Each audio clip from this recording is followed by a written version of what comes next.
നമ്മുടെ പെസഹായുടെ ഇൻട്രിയപ്പത്തിനുള്ള ഇൻഗ്രീഡിയൻസ് എല്ലാം റെഡിയാക്കി വെച്ചിരിക്കുകയാണ്. എല്ലാവർക്കും നിങ്ങൾക്ക് അറിയാം, എങ്കിലും ഒന്നുകൂടെ കാണാത്തവർക്കോ അറിയത്തില്ലാത്തവർക്കോ വേണ്ടി ഒരിക്കൽ കൂടെ കാണിക്കാം. അരിപ്പൊടി വരുമ്പോൾ നന്നായിട്ട് വറുത്ത അരിപ്പൊടി വേണം. നമ്മൾ സാധാരണ ഇടിയപ്പത്തിനൊക്കെ എടുക്കത്തില്ലേ, അതിലും റോസ്റ്റഡ് ആയിരിക്കണം നമ്മുടെ അരിപ്പൊടി. ഞാനതിനകത്ത് തരങ്ങൊന്നും ഇങ്ങനെ പേറ്റി മാറ്റിയിട്ടില്ലേ. തേങ്ങ ചിരവിയത് ഒരു സ്വല്പം ഒന്ന് മിക്സിയിലൊന്ന് ക്രഷ് ചെയ്തെടുക്കുവേ. ആവശ്യത്തിന് വേണ്ട ഉഴുന്ന്. തേങ്ങ എന്ന് പറയുമ്പോൾ ഒരുവിധം നല്ല അളവ് വേണേ. ഈ അരിപ്പൊടി ഒരുപാടൊന്നുമില്ല, കണ്ടല്ലോ. അപ്പോൾ അംഗസംഖ്യ കുറവായതുകൊണ്ട് വളരെ കുറച്ചതാണ്.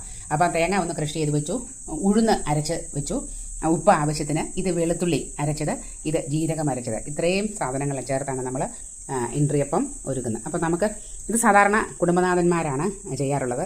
എൻ്റെ വീട്ടിൽ അവിടെയൊക്കെ ആ പ്രദേശത്തോട്ട് എരുമേലി ഭാഗത്തോട്ടൊന്നും ഞാൻ അങ്ങനെ കണ്ടിട്ടില്ല. ഇവിടെ പാലക്കാട് പ്രത്യേകതയാണെന്ന് തോന്നുന്നു. കുടുംബനാഥനാണ് പ്രാർത്ഥിച്ചിട്ട് കുളിച്ച് വൃത്തിയായി വന്ന് ഈ അപ്പത്തിനെ കുഴയ്ക്കുന്നത്.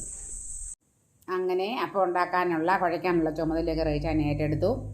ഇതെല്ലാം അതിലേട്ട് ഇടുകയാണേ. ഇപ്പം മുഴുവനും തേങ്ങ ഇടുന്നില്ല, ഒരു പകുതിയോളം ഇട്ട് ഒന്ന് മിക്സ് ചെയ്തിട്ട് ബാക്കി ചേർക്കത്തുള്ളൂ. അങ്ങനെ നമ്മൾ തേങ്ങ ഇട്ടു. ബാക്കി അരച്ച ഉഴുന്ന് കുതിർത്ത് നമ്മൾ സാധാരണ അരയ്ക്കുന്ന പോലെ നേരത്തെ അരച്ച് വെച്ചു. ജീരകം, പിന്നീട് വെളുത്തുള്ളി, പിന്നീട് ഉപ്പ് നീരാണ് ഒഴിക്കുന്നത്. കാരണം വെള്ളം വേണമല്ലോ ഇത് ഒന്ന് കുഴഞ്ഞ് വരണമെങ്കിൽ. പ്രത്യേകിച്ച് വെള്ളം ഒഴിക്കേണ്ട ആവശ്യമില്ല കേട്ടോ. ഈ തേങ്ങ നമ്മൾ ചേർത്ത് വെച്ചിട്ടില്ലേ, അതിൻ്റെ വെള്ളം കൊണ്ട് തന്നെ കുതിരും. പിന്നെ എക്സ്ട്രാ വേണമെങ്കിൽ സ്വല്പം ഒഴിച്ചാൽ മതി.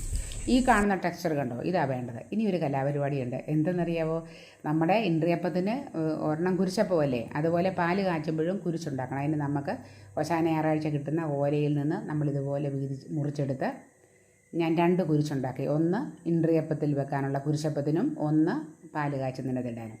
നമ്മൾ വലിയൊരു തൂശനല്ല, ഉള്ളതിലെ നല്ല തൂശനല്ല, പൊട്ടാത്ത നല്ലത് നോക്കി എടുത്തിട്ട് ഇങ്ങനെ അതിനകത്തോട്ടാണ് നമ്മൾ മാവ് എടുത്ത് വെക്കുന്നത്. ഈ എക്സ്ട്രാ ഇല വെച്ചത് പൊട്ടിപ്പാതിരിക്കാൻ ഒന്നുകൂടെ വെച്ചതേ ഉള്ളേ. അങ്ങനെ വെക്കണം നിർബന്ധമൊന്നുമില്ല. എന്നിട്ട് നമ്മളതിനെ ഒരുവിധം കനത്തിനാണ് സാധാരണ ഇതുണ്ടാക്കുന്നത്. ഇത് ഓരോ സ്ഥലത്തും ഓരോ ശീലങ്ങളാണ് കേട്ടോ. ഒരിക്കലും ഇതുപോലെ ആയിരിക്കണം എന്നില്ല മറ്റൊരിടത്ത്. എൻ്റെ ഡിഫറെൻ്റ് ആയിട്ടാണ് ഞാൻ കണ്ടിട്ടുള്ളത്. അങ്ങനെ അതിനകത്ത് നമ്മൾ കുരിശും വെച്ചടിച്ചു. ബാക്കി ചുമതല ഞാൻ ഏറ്റെടുത്തു. സ്പീഡിൽ തീർക്കണമല്ലോ.